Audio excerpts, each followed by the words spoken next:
നമസ്കാരം. ഇന്ന് ഞാൻ പറയാൻ ഉദ്ദേശിക്കുന്നത് നമുക്ക് നമ്മുടെ പ്രിയപ്പെട്ടവരുടെ സോള് നമ്മളെ വിസിറ്റ് ചെയ്യുമ്പോൾ അതെങ്ങനെ നമുക്ക് മനസ്സിലാക്കാം എന്നുള്ളതാണ്. അതിനുള്ള ഫസ്റ്റ് സൈൻ എന്ന് പറഞ്ഞു കഴിഞ്ഞാൽ നല്ല സുഗന്ധം. ഞാൻ മുമ്പത്തെ വീഡിയോയിൽ പറഞ്ഞിട്ടുണ്ട്, സുഗന്ധം നല്ല മുല്ലപ്പൂവിൻ്റെയോ അല്ലെങ്കിൽ അവർ ഉപയോഗിച്ചിരുന്ന എന്തെങ്കിലും വസ്തുക്കളുടെ ഗന്ധം നമുക്ക് പെട്ടെന്ന് ഫീൽ ചെയ്യുക, അവരെ പറ്റി ഓർക്കുമ്പോഴോ അല്ലെങ്കിൽ അങ്ങനെയുള്ള സന്ദർഭത്തിൽ പെട്ടെന്ന് വരാം. പിന്നെ ഏറ്റവും ഇമ്പോർട്ടൻ്റ് ആയിട്ടുള്ളതും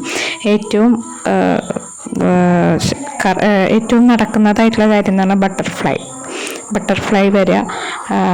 അത് അവരുടെ പ്രസൻസാണ് കാണിക്കുന്നത്. നമ്മൾ ചിന്തിച്ചിരിക്കുമ്പോഴോ അല്ലെങ്കിൽ നമ്മൾ ഒരു സൈക്കിക് മീഡിയത്തിലോട്ട്, അതായത് നമ്മുടെ മൈൻഡ് പെട്ടെന്ന് ബ്ലാങ്കോ സൈലൻ്റൊക്കെ ആയിരിക്കുന്ന ടൈമിൽ ആണ് അവർക്ക് കൂടുതൽ കമ്മ്യൂണിക്കേറ്റ് ചെയ്യാനുള്ള ചാൻസ്. അപ്പോൾ ഒരു ബട്ടർഫ്ലൈയുടെ രൂപത്തിൽ വരാൻ നമ്മുടെ കയ്യുമ്മയോ മേലോ എങ്ങാനും വന്നിരിക്കുക, അത് ഒരു അതെല്ലാവർക്കും അനുഭവമുള്ളതാണ്, മിക്കവർക്കും അനുഭവമുള്ളതാണ്.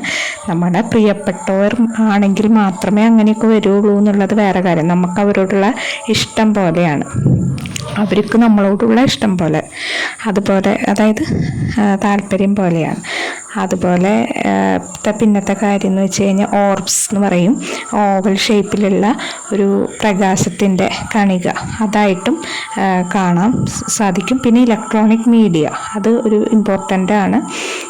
പെട്ടെന്ന് ഒരു മൊബൈലിൽ ഇങ്ങനെ ഒരു സ്ക്രീൻ മിന്നിമായ പെട്ടെന്ന് അങ്ങനത്തെ ഒരു ടെക്നിക്കൽ ഇഷ്യൂസും ഇല്ലാണ്ടും അങ്ങനെ ഒരു ഇലക്ട്രോണിക് ഫിനോമിന എന്ന് പറയും. അങ്ങനത്തെ മിക്ക സാഹചര്യങ്ങളും ഉണ്ടാവാറുണ്ട്.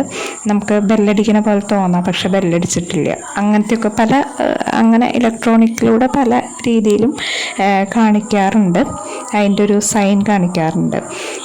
പിന്നെ എന്ന് പറഞ്ഞു കഴിഞ്ഞാൽ സ്വപ്നത്തിലൂടെ വരുന്നത് അങ്ങനെയെന്ന് പറയാൻ പറ്റില്ല. അപ്പാരിഷൻ എന്ന് പറയും. പെട്ടെന്ന് പ്രത്യക്ഷപ്പെടുക, ഒരു ക്രിട്ടിക്കൽ സിറ്റുവേഷൻസിലൊക്കെ നമുക്ക് കണ്ണ് തുറന്നിട്ട് തന്നെ അവരെ കാണാൻ സാധിക്കുക. അങ്ങനത്തെ അവരുടെ ടച്ചിങ്സ് പെട്ടെന്ന്, അത് നമ്മളിങ്ങനെ വെറുതെ എന്തെങ്കിലും ഉറങ്ങി അല്ലെങ്കിൽ അങ്ങനത്തെ ഒരു ശാന്തമായിട്ടുള്ള ഒരു സിറ്റുവേഷൻ, അങ്ങനത്തെ സിറ്റുവേഷൻസിലാണ് അവർ നമ്മളെ കമ്മ്യൂണിക്കേറ്റ് ചെയ്യാനായിട്ട് സാധിക്കുക. അപ്പോൾ ഒരു ടച്ചിലൂടെ അങ്ങനെയൊക്കെ